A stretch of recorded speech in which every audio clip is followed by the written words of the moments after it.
Doctor doctor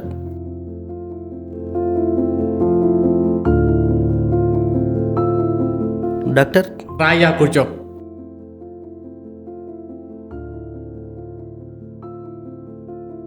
ఏమైంది sir? ఏంటి మీ వాడి ప్రాబ్లం? ఇంతలా ఎందుకు ఆలోచిస్తున్నాడు? వాడు చిన్నప్పటి నుంచి అంతే సార్. మరి ఇంతలా ప్రెషర్ ఎందుకు పెడుతున్నారు? అసలు ప్రెజరే పెట్టాం, అసలు చిన్నప్పటి నుంచి అంతే. రండి సార్, వాడి స్టోరీ చెప్తాను. ఎక్కడికి రావాలయ్యా? స్టోరీలోకి సార్.